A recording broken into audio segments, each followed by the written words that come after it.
Hi guys and gals, today we're going to talk about the pistol squat, a great exercise for developing your strength and stability. I already have multiple videos about conventional squat, goblet squat, leg extension, hamstring curl, and a lot of other exercises for the leg, but this exercise is a little bit tricky.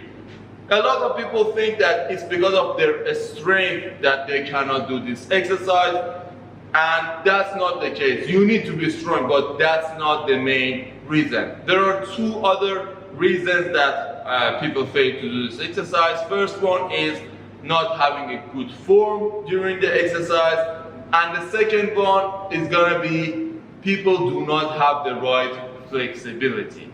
So because they lack that flexibility, they cannot do this exercise, and when your flexibility is less, you're gonna have less stability as well. To do this exercise, one leg stays on the ground, one leg goes forward, the arms go forward, the chest goes forward as well, and you need to control your speed. So this goes forward, hold it straight, down all the way, again, up. So make sure you control the pace. If you go down, you can cause a lot of injury. Now, as you saw in this exercise, one leg is back, one leg goes forward, and the knee on the leg on the ground comes forward as well. Because if I try to keep it back and do the exercise, I'm just gonna fall back. So the knee must come forward. So if you've got tightness here, you're just not gonna be able to do this exercise, and you're gonna just come on your toes. And again, it's not just the stability, it's the flexibility that's causing you to be unstable. It's not that you don't have good stability, it's just you're too much tight to control your body. So the calf is the first thing. Then you've got to consider the hamstring. So especially on this leg, when you bring it forward for balance, if this leg is bent from the knee, you're not going to be able to shift your weight in a balanced manner, and again the majority of the weight is going to be held back, and again you're going to fall back. So you need to keep this leg as straight as you can, and again, majority of people do not have that much flexibility. Even for me, it's a little bit hard. When I go down, I just tend to bend this because my hamstring is a little bit tight as well. So the hamstring, the glutes also need to be flexible. So you're hinging from the hip, you're flexing from here. So if you've got tightness here, it's just gonna be hard. But majority of people do not have that problem because we sit all the time, and majority of us, and because of that, we don't have that much tightness here. But a lot of us have tightness in our lower back as well. As I have made videos about the lower back, especially about the hyperextension machine, and I've talked about the muscles in this area, when you have tightness here, it's just gonna be really hard for you to keep your spine a little bit flexed. Again, because you need to shift a little bit of weight forward, you need to bring the chest forward, and the hip of course goes back, and because of that, the spine is going to be slightly flexed. And if you've got tightness here, you cannot just have that flexion, and again you lose your stability and balance, and it's going to be hard for you. And aside from that, of course, the arms need to go forward to shift a little bit of weight. But the thing is, although this exercise is not using any additional weight and it's hard by itself, still people get hurt by doing this exercise. The reason is the posterior tilt that people get from this exercise is not controlled. So the more you go down, again, because the knee is forward, the hip is back, when you go down, the hip is gonna go to this.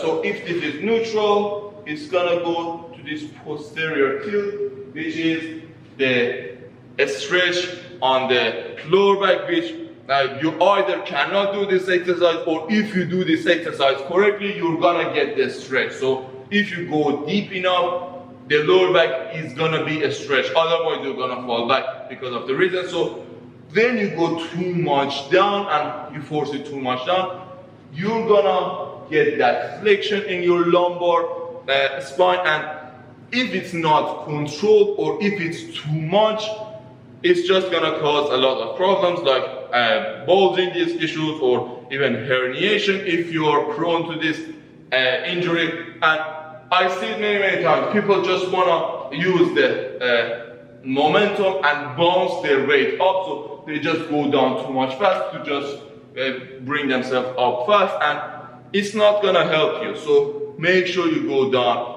steady and control yourself. Again, leg forward, knee bend, and you're gonna shift the weight slowly. So not from the beginning you should be like this. So no, because of stability reasons and for you to keep the balance and challenge yourself with the stability and also get a better mind muscle connection, do them step by step. So as you're bending, slowly do all of those things.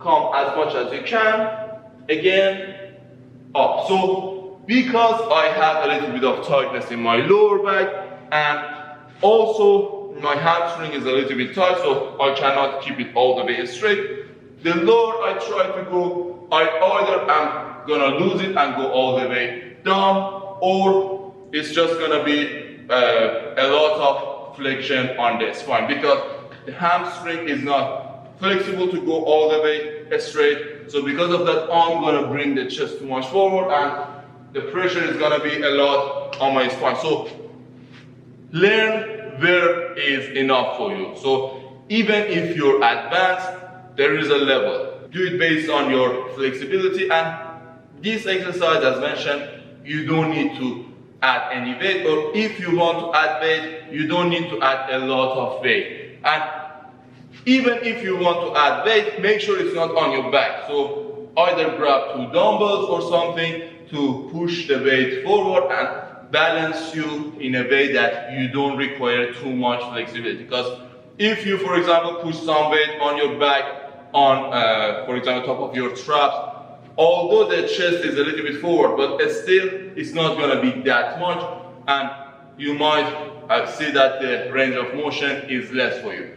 Also, if this is your beginning and it's your first time, try to put some bench or something on your back and slowly go down. So in case, I don't know, it was really hard for you or you were falling down, you can just grab the bench, or I don't know, put some medicine ball underneath you. So when you're going down, if you lost it, you just bounce on the medicine ball, because the risk of falling down on your hip, especially when you're in this posterior tilt, is really high, because you can cause a lot of problem in your spine. So make sure you either do it on some place that's safe or somebody is watching you. Also, if this is a little bit hard and you want to make it a little bit easier, grab a resistance band or I don't know, a rope or something, and wrap it around the pull-up bar. So as you're coming down, you're gonna get the help from here. So first of all, you're not gonna fall, you've got something to pull. And second of all, especially if you use a resistance band, the more you come down,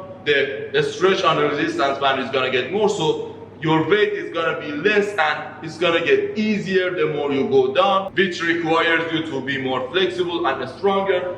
So it's gonna be a good contraction and a stretch. If you follow these guidelines and do this exercise, you're gonna feel it a lot in your quads, and also your tibialis anterior is gonna be involved as well. This is a small muscle in front of your lower leg that really helps with the stability and the health of your leg, and especially the health of your knee. So this muscle is gonna be activated as well.